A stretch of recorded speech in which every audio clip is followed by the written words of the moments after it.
Boston's hockey journey really started because he's the youngest of 3 children. There was hockey, soccer, basketball, golf, water sports. He got started fairly early, just wanting to compete. And then having the opportunity to be in a smaller town, the ice time was available, the coaching was available. He was eager to get out there and be a part of that team and be a part of that story. First memories, we had an outdoor rink in our backyard, so I just remember going out there wanting to skate with my brother and sister. Yeah, I always wanted to be like them, do what they were doing, so they're doing more advanced things kind of, they're a little older, so I tried to keep up with that as much as I could, grow a bit, mature a little more. So in 2020, Mike and his staff drafted Boston. So that was good. Like we were really grateful that Mike gave him that start. When Doug came along, you know, you always kind of wonder if you're getting a new coach, is it going to jive with the player for your son? But we had heard a bit about Doug after he was hired that, you know, he demands this game of accountability and defense first and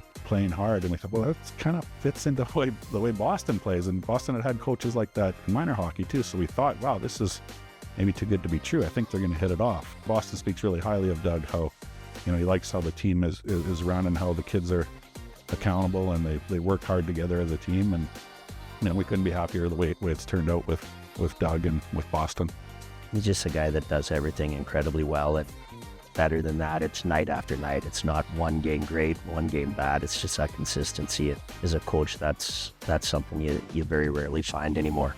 Doug coming into the team, you know, he's been a big part of us for the last 2 years. So just the attention to detail, the attention to defense. It's a coach you want to play for.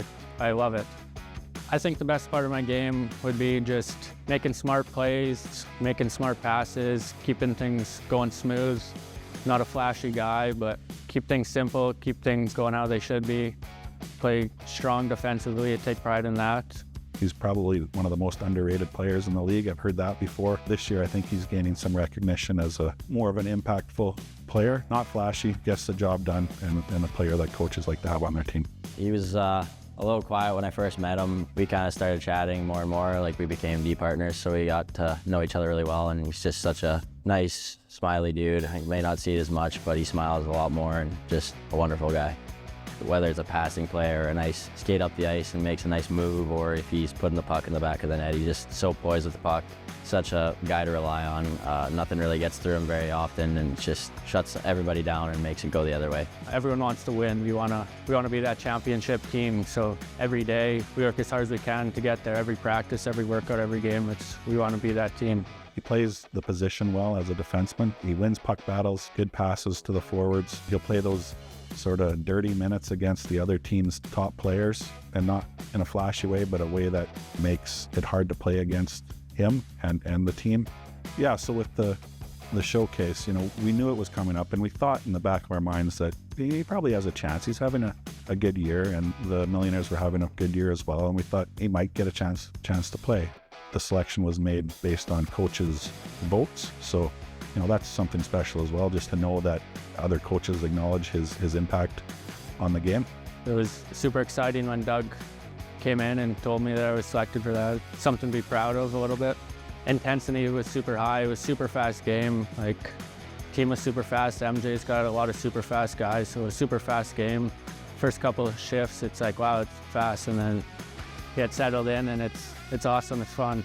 To me, playing the game the right way is bringing it every night, and obviously that's consistency. He doesn't cheat the game. He's not going to cheat the game defensively to generate offense. He's not going to cheat the game offensively to be defensive. He does everything the right way, the way that you want everybody to play. My first year, I got to hear him sing for the first time. So we were in the hotel lobby eating, and Boston got shoe checked, and so he had to stand up on the table he was at and sing Fireflies. Actually a better voice than I expected from him.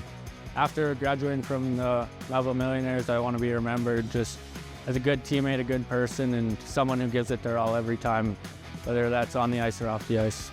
Other than his play, I think he should just be remembered for how kind, how trustworthy of a guy he is. He's just always been a Melville Millionaire from the start. He got drafted by them, and he's still with them today, and he's just done everything he can to bring Melville winning hockey and get us back to the playoffs. So without him, we wouldn't be where we are today.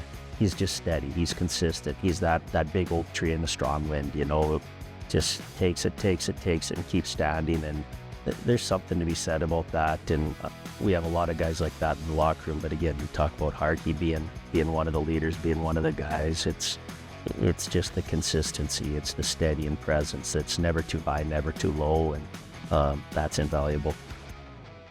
If you have program ideas you'd like to see on Max TV Local, let us know at SaskTel.com/local.